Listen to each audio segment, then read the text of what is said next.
Assalamualaikum warahmatullahi wabarakatuh. Kami dari kelompok 7 akan menjelaskan beberapa jawaban dari latihan soal yang telah diberikan. Pertama-tama perkenalkan terlebih dahulu, saya Roshida Miskia Mariam dengan NPM akhir 162, lalu rekan saya Chelsea Mariana Wibisono dengan NPM akhir 052, selanjutnya ada Asilatuz Zuhro Rizkiki dengan NPM akhir 065, lalu ada Eli Novianti Lestari dengan NPM akhir 137, selanjutnya ada Rida Anora Kamala dengan NPM akhir 163, dan ada Aninda Feliansa dengan NPM akhir 204. Selanjutnya mengenai penjelasan akan dijelaskan oleh rekan saya. Baik, pada kali ini saya akan menjelaskan maksud dari pertanyaan exercise E 4.9.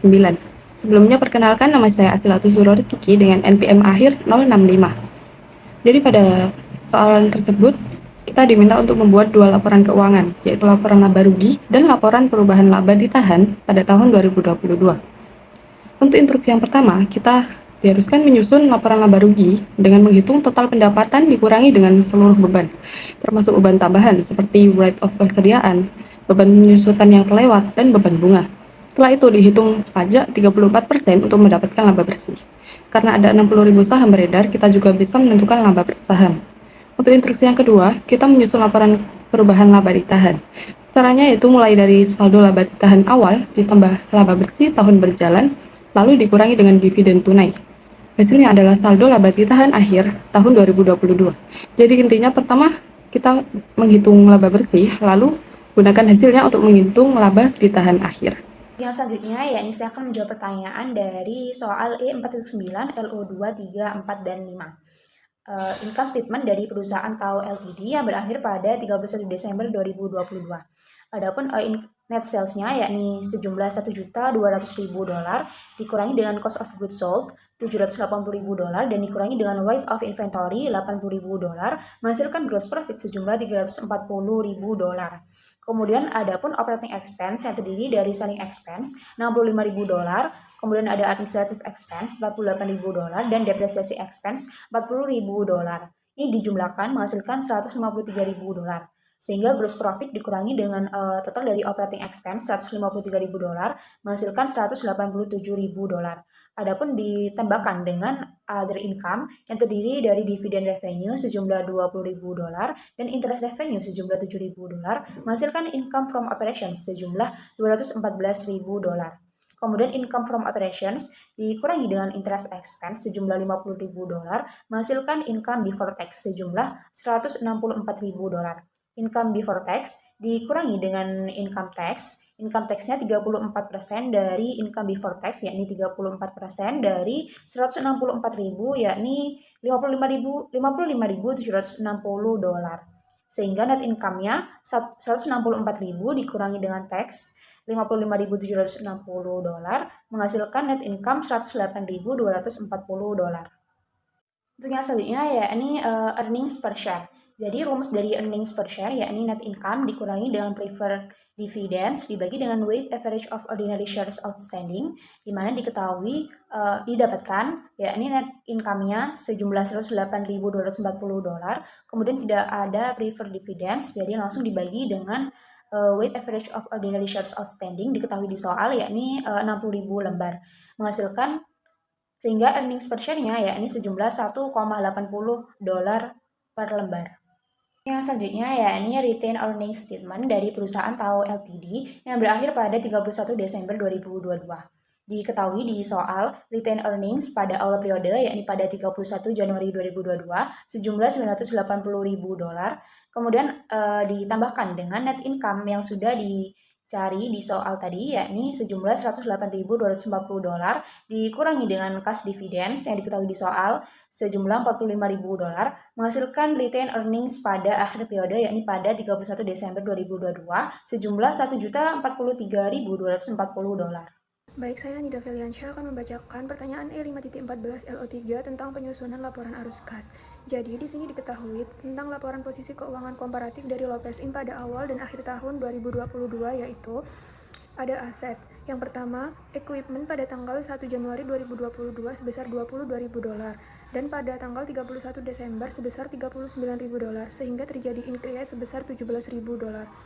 Selanjutnya ada less atau dikurangi accumulated depreciation dari equipment pada tanggal 1 Januari 2022 sebesar $11.000 dan pada tanggal 31 Desember 2022 sebesar $17.000, sehingga terjadi increase sebesar $6.000.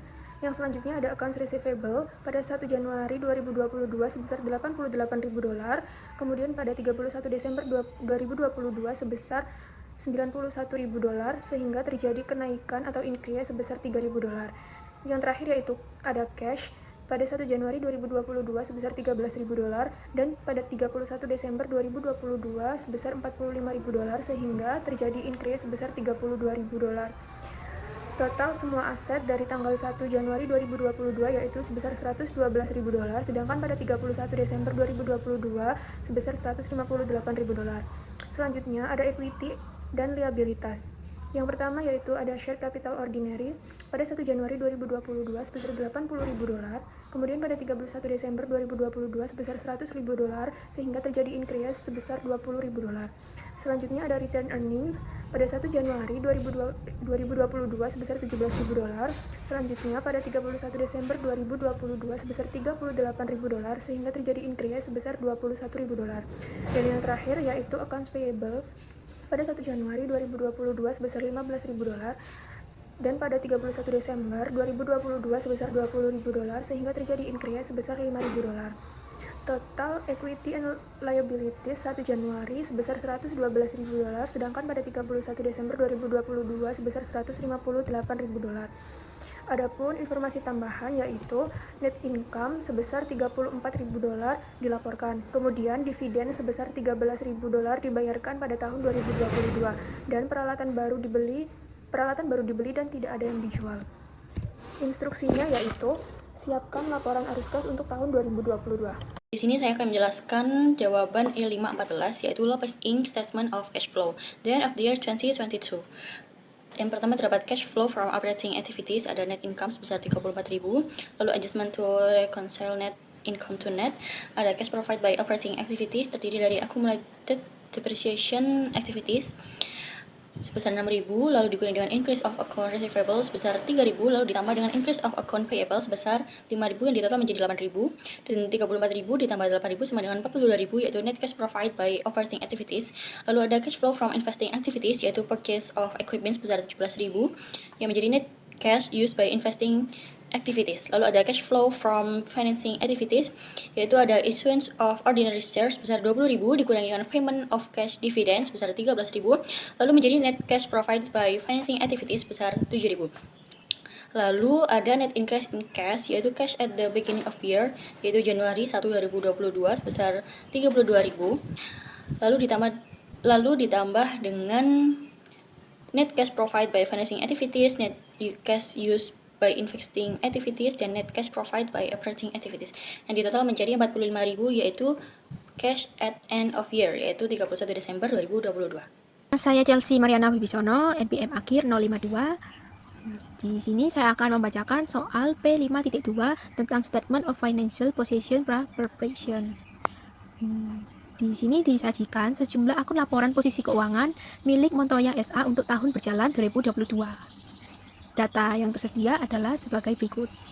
Ada goodwill sebesar €125.000, payroll taxes payable sebesar €177.591, bond payable sebesar €285.000, cash sebesar €360.000, land sebesar €480.000, notes receivable sebesar €445.700, notes payable kepada bank sebesar €265.000, account payable sebesar €490.000, retained earnings belum diketahui jumlahnya, income tax receivable sebesar €97.630, ensure notes payable jangka panjang sebesar €1.600.000, equipment depreciation equipment sebesar €292.000. Selanjutnya terdapat akun inventory sebesar €239.800, rent payable jangka pendek sebesar €45.000, income tax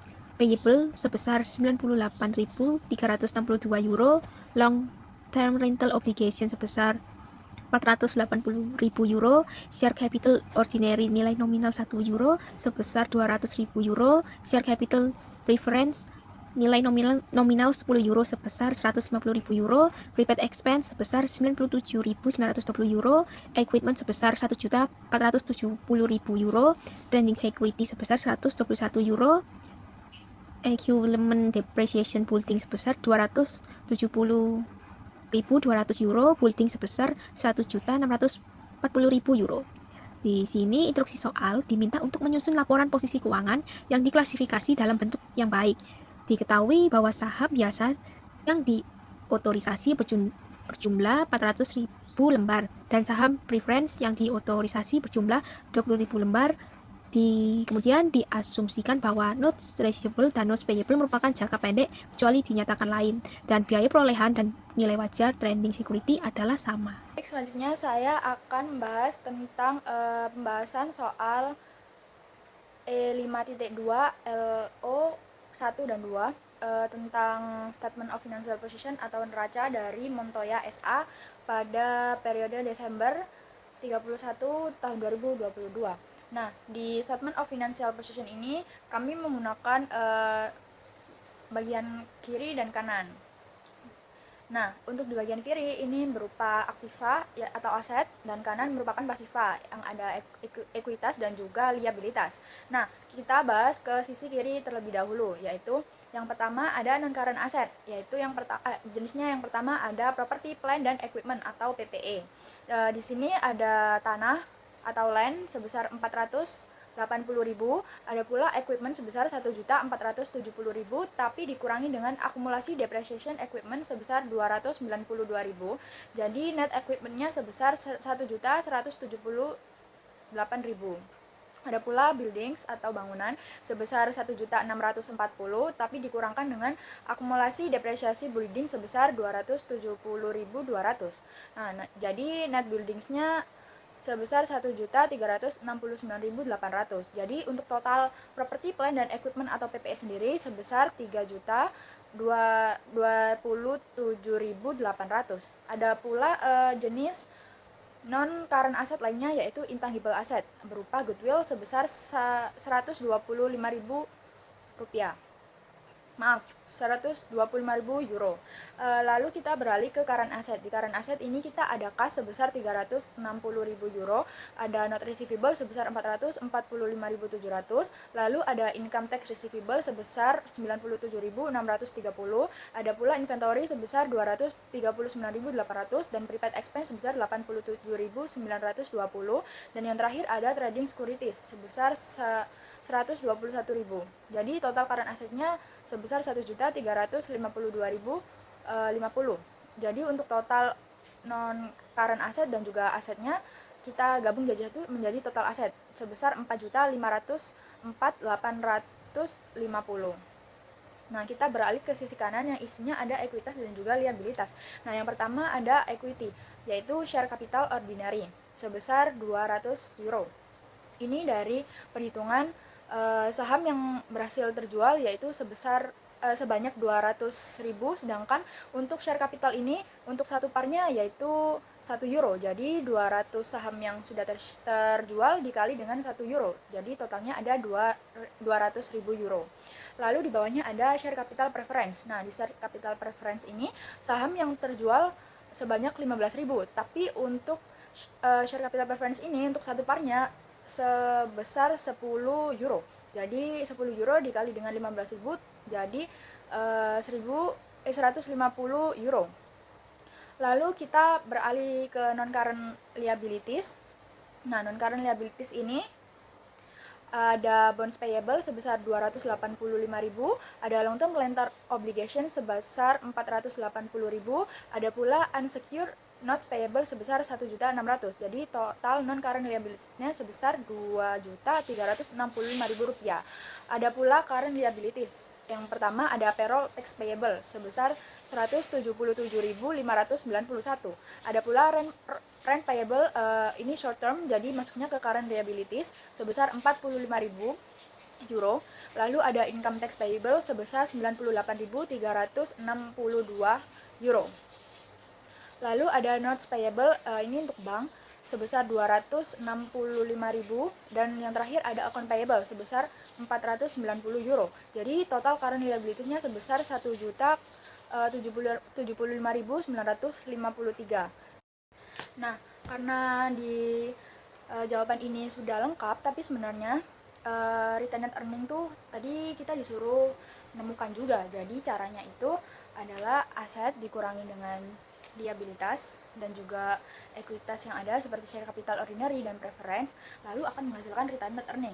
Jadi tadi total asetnya tuh sekitar 4.504.850 euro dan total dari ekuitas belum termasuk retained earning itu tadi dan juga non current liabilities dan juga current liabilities itu totalnya ada 3.440.953 euro.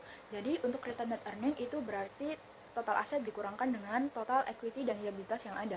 Jadi totalnya retained earning diketahui jadi 713.897 euro. Jadi sudah balance jika dimasukkan total asetnya sama dengan total ekuitas dan juga liabilitas. Baik, sekian penjelasan dari kelompok 7. Terima kasih. Wassalamualaikum warahmatullahi wabarakatuh.